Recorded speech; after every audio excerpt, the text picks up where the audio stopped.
Hey, it's your girl, your favorite paralegal, aka Cassandra Lynn, and welcome to Legal Doc Talk 24/7. I hope you guys are having an amazing day. Oh man, so I don't know if you guys have heard, but Metro Boomin has been sued for SA battery. Yes, our boy, the BBL Drizzy producer, has been sued. Now, remember that all of these allegations are alleged. I repeat, all of these allegations are alleged. Let's hop right on into it. So, I did put up a trigger warning because some of the language, even though I'm not going to be personally saying it, but you will see it on the screen, will have some explicit details as to what happened in the alleged event. So, just be very mindful of that. If you need to click off, go ahead and click off. So we have Miss Vanessa Lemastre. I'm assuming that's possibly French. I have no clue, and I hope I said that right. Against Leland T. Wayne, who is also known as Metro Booming. So as you can see, this was filed in the Superior Court of the State of California in Los Angeles, and the complainant is seeking uh, damages regarding battery civil SA. SEXUAL. I was trying to find another word to go with that battery under the Ralph Act and Gender Violence Act and the Bain Act, all of California civil codes. They did select a jury trial. So, in the event that they are unable to successfully mediate, it will be continued and go to trial. So here, let's see, preliminary statement. Wayne is an award-winning music producer and artist who has found fame in his successful partnerships with rappers Future, 21 Savage, and Big Sean. He is considered to be one of the most significant producers in the rap and hip hop community, having been nominated for Album of the Year at the 65th Annual Grammy Awards and Producer of the Year at the 66th Annual Grammy Awards. Wayne released his first studio album, Not All Heroes Wear Capes, in 2018, which debuted at number one on the Billboard 200 chart. His second album, Heroes and Villains, was released in 2022 and was nominated for Best Rap Album at the 66th Annual Grammy Awards. In February of 2016, I'm gonna just call her Miss Vanessa, suffered from the greatest loss possible when her 9-month-old son, Camden, passed away as a result of a rare and fatal disease. Oh, I'm sorry to hear that. Miss Vanessa was deeply distraught, and in the morning, when she met Wayne in the spring of 2016 in Las Vegas, Nevada. When Wayne invited Miss Vanessa to visit him at recording studio in California where she lived, she was happy for the opportunity to watch him work because she was passionate about music, but more importantly because music provided an escape from the pain she was in after losing her son. Devastatingly, however, meeting Wayne resulted in Miss Vanessa suffering from the second worst thing that ever happened to her, being raped by someone who pretended to be her friend for months. Under the guise of friendship and a shared love of music, Wayne gained Miss Vanessa's trust as she shared her grief over her son's death. Miss Vanessa believed that they had bonded over the ability of music to help people in their darkest moments. However, any bond Miss Vanessa believed they formed was shattered in or around September 2016 when Wayne invited her to the studio to watch him work. Miss Vanessa arrived and was immediately given a shot of alcohol. She also ingested half of a Xanax bar, which she used to cope with her anxiety after her son's loss. Miss Vanessa and Wayne sat on the couch and discussed their mutual depression, with Wayne telling Miss Vanessa that he was depressed because he had just broken up with his longtime girlfriend, and Miss Vanessa sharing again how difficult it was since her son died. When Wayne then went into the studio to begin working, and Miss Vanessa settled on the couch for what she believed would be a normal night, watching Wayne work and enjoying the music.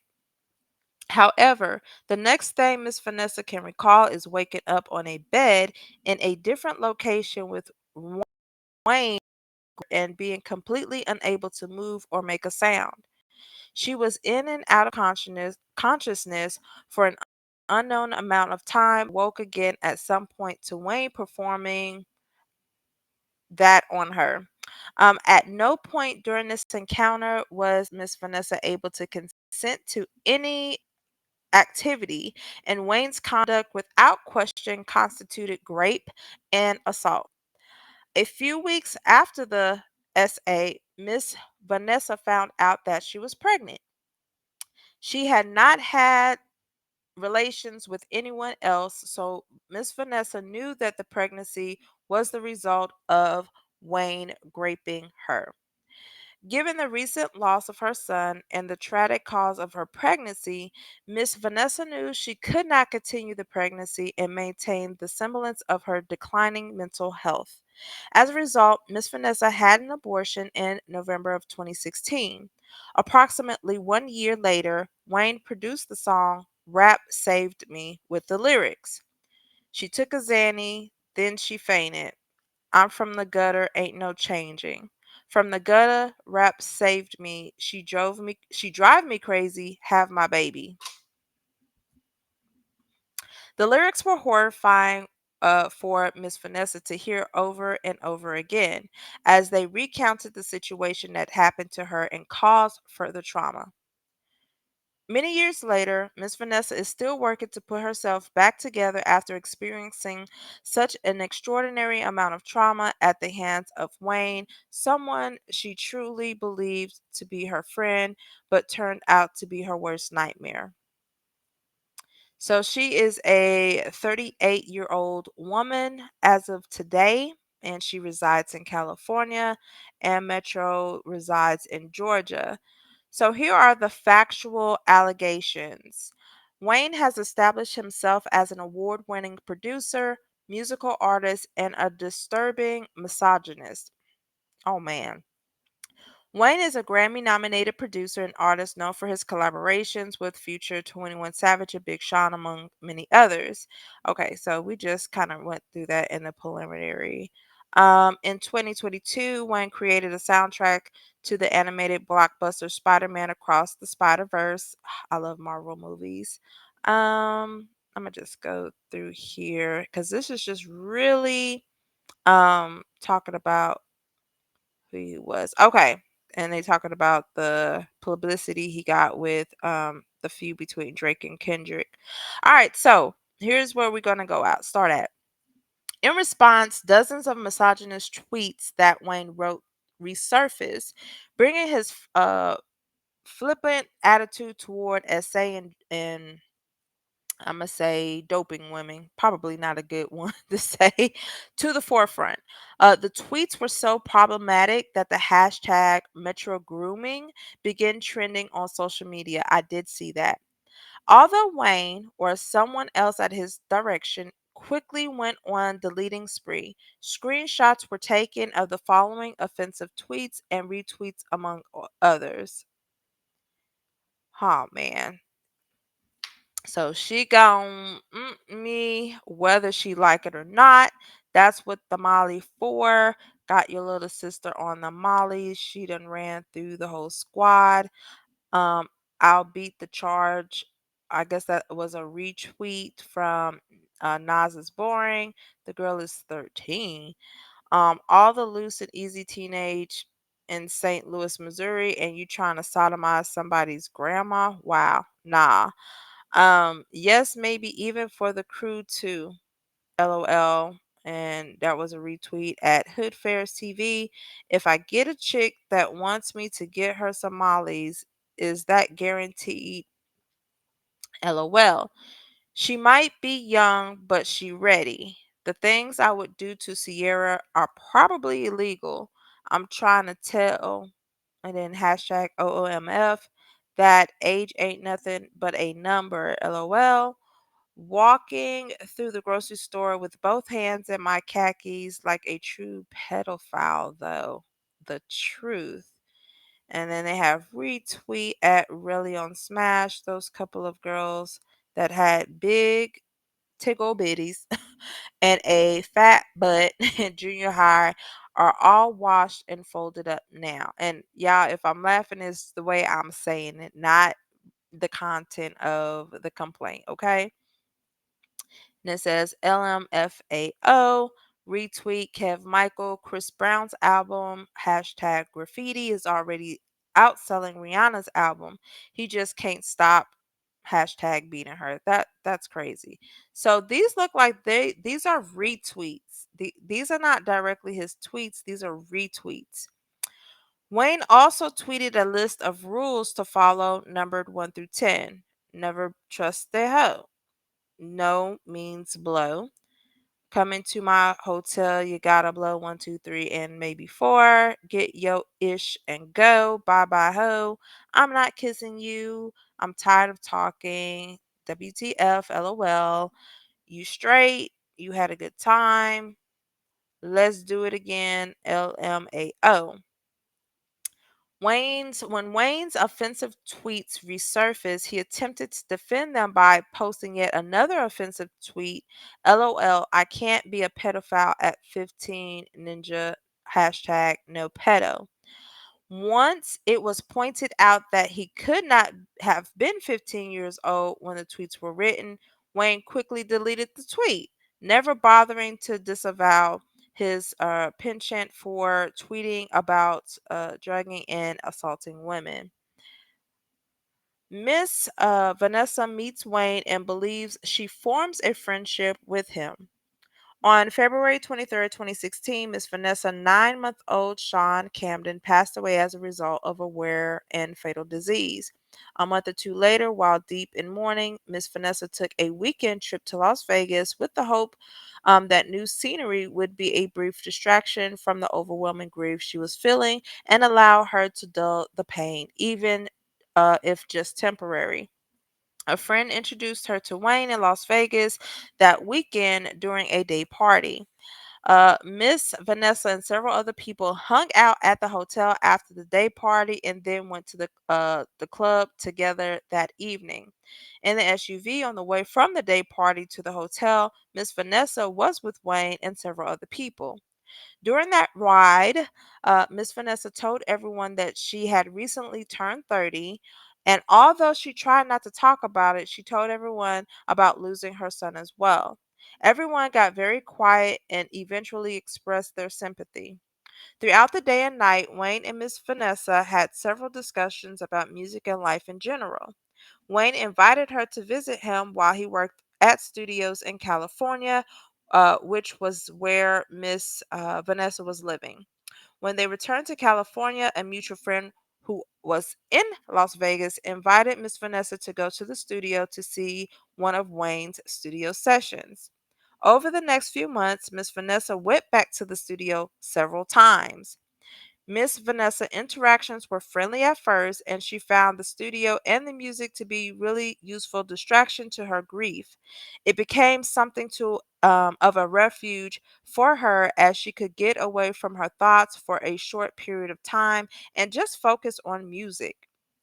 She and Wayne mostly had lighthearted conversations about music, but occasionally they would discuss heavier topics like her grief. Miss Vanessa grew to feel safe and comfortable in Wayne's presence and thought of him as a friend.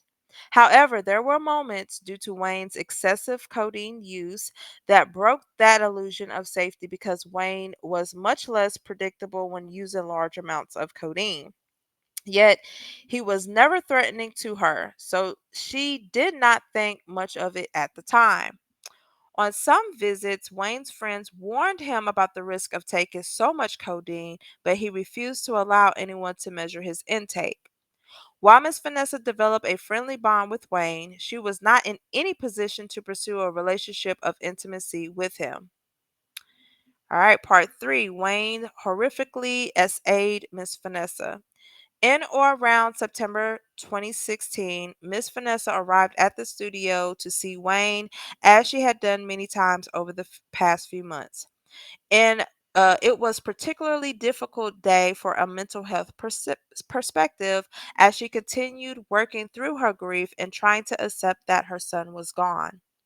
When she arrived, she took half of a Xanax, which she used to help get her through difficult days and numb the pain, and was given a shot of alcohol. It was shortly after Wayne's mid September birthday, and they discussed feeling mutually depressed. Wayne mentioned that he was upset about a recent breakup or a trial separation from his longtime girlfriend. After their session, Wayne then went into the studio and Miss Vanessa sat on the couch to watch and listen as she normally did. However, shortly after she began drinking her shot of alcohol, she blacked out. The next time Miss Vanessa regained consciousness, she woke up on a bed with Wayne on top of her. She had no idea where she was or how she got there. Miss Vanessa was unable to move and make a sound. She felt incapacitated in a way that she never before experienced. She then lost consciousness again and woke up at some point later to Wayne performing oral on her. Needless to say, Miss Vanessa was incapable of giving consent. Several hours later, Miss Vanessa woke up again. She was alone in a hotel room but had no idea what hotel she was in or how she got there. She felt unsteady but tried to quickly gather her clothing and other possessions that were thrown around the room. Just a few minutes later, Wayne walked into the room and told her to get her things. Miss Vanessa asked Wayne where she was, and he said the hotel in Beverly Hills. Miss Vanessa, completely confused, overwhelmed, and traumatized by the brief flashes of memory she had, was desperate to get out of the room, so she followed Wayne's lead as he walked out the hotel to a side street where two black SUVs were waiting. Wayne told her to get into one of the SUVs, and he got into the other one and drove away. The SUV drove her back to the studio where her car was waiting. Miss Vanessa discovers she's pregnant as a result of being great. Miss Vanessa continued to have flashbacks of the two memories she had of Wayne graping her, that's what I'm gonna say. However, as a result of the trauma of losing her son, Miss Vanessa was not emotionally prepared to deal with another traumatic incident and tried as hard as she could to forget the feeling of complete helplessness and terror. She desperately wanted to pretend it never happened. However, a few weeks later, Miss Vanessa found out that she was pregnant. She had not had intercourse with anyone else, so Vanessa knew that the pregnancy was the result of Wayne raping her. Given the recent loss of her son and the traumatic cause of her pregnancy, Miss Vanessa knew that she could not continue the pregnancy and maintain any semblance of her declining mental health. As a result, Miss Vanessa had an abortion in November 2016, and approximately one year later, Wayne produced the song "Rap Saved Me" with the lyrics, and we know what those lyrics are. Let's see. The lyrics was horrifying for Miss Vanessa to hear over and over again as she recounted the situation that happened to her and caused further trauma. For a very long time after Miss Vanessa tried to convince herself that the grape did not happen despite knowing it did. She even occasionally reached out to Wayne to ask how he was and say a kind word. She thought in doing so she could trick her own mind into thinking he was an actual friend to her. Unfortunately, trauma does not simply disappear regardless of how much you try to push it aside. After a lot of therapy and learning healthy coping mechanisms, Miss Vanessa now understands that her trauma continues to resurface. She has worked relentlessly to improve her mental health and general well being and realizes now that she cannot simply pretend one of the most traumatic events of her life did not happen. As a result, Miss Vanessa is determined to seek justice for the pain and devastation she endured and make sure Others are warned that Wayne's offensive tweets are more than just lip service. They are, in fact, a blueprint to his behavior towards women. So, the first cause of action is battery, a civil SA. He committed battery against plaintiff when he engaged in unlawful, intentional, and offensive touching or application of force to plaintiff's person, then when touched her for the purpose of arousal, gratification, or abuse, where plaintiff did not act freely and voluntarily, and the actions were against plaintiff's uh, will, and that is defined in the California Penal Code section 243.4. He committed grape against the plaintiff. Let's see. And because of his conduct, plaintiff has suffered severe emotional distress, humiliation, embarrassment, anxiety, economic harm, and consequential damages. Let's see. I'm just going to kind of. So, this cause of action is timely under the California SA and Cover Up Accountability Act. And it says based on conduct that occurred on or after January 1st, 2009, and is commenced after January 1st, 2019. The second cause of action is SB, battery. Let's see, he committed S battery under this civil code. Um, when he did it, it caused harmful and offensive contact with intimate parts of the plaintiff. The plaintiff did not act freely or voluntarily, and those actions were totally against her will. Same thing, suffered emotional distress, humiliation, embarrassment, anxiety, economic harm, and other consequential damages. Um, and this all goes under the California SA and Cover Up Accountability Act. Now, the Ralph Act is the defendant committed a violent act against plaintiff motivated by her sex by penetrating her without her consent, and that he would not and could not have committed the same violence against the man, and that violent act was a substantial factor in resulting physical and mental harm suffered by plaintiff. So the Ralph Act is just pretty much saying that he would not have done this to a man, but because she's a woman, he was able to do this. Same suffered, and as far as the cause of action is timely filed. Fourth cause of action is gender violence, and this kind of it goes hand in hand with the Ralph Act. Um, It says defendant committed the act of penetration in contravention of California Penal Code for the purpose of, upon information and belief, arousal, gratification, or abuse against plaintiff's will and by force, and is therefore liable for gender violence. And fifth cause of action, the Bain Act. Defendant interfered or attempted to interfere by threat, intimidation, or coercion and by physical force with plaintiff's exercise or enjoyment of her right to be free from SA and sex discrimination as secured by the laws of California. As a result, plaintiff has suffered and will continue to suffer mental and physical pain and suffering. So, as far as the prayer of relief, what she is asking the court for a money judgment representing compensatory damages, including consequential damages, lost wages, earning, and all other sums of money, together with interest on these amounts, according to proof for a money judgment for mental pain and anguish and severe emotional distress, according to proof, for punitive and exemplary damages, for attorney fees and costs, for prejudgment and post-judgment interest, and for such other reliefs that the court may deem just and about to say prosper and proper. And then it says that she does demand a trial by jury on all issues. And usually, trial only comes when you are unsuccessful at arbitration or mediation.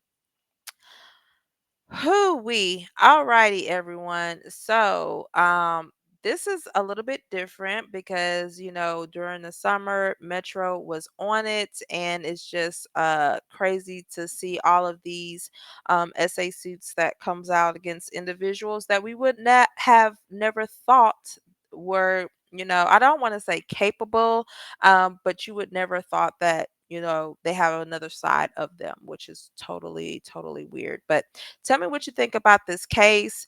It's a lot of speculation out there that a lot of these women are just doing this for money. Do you guys think that this is a money grab? Do you believe that those retweets that Metro Boomin put out there, does that say something about his character? And mind you, I did see those because when I was on Twitter, all I saw was hashtag Metro Grooming, during the Kendrick and Drake feud. So it's very interesting to see a lot of these lawsuits coming out and the allegations that are in them. So tell me what you guys think about it in the comments below. Don't forget to like, share, and subscribe to my channel in this video. Until then, you guys have a blessed day. I'm out. Bye.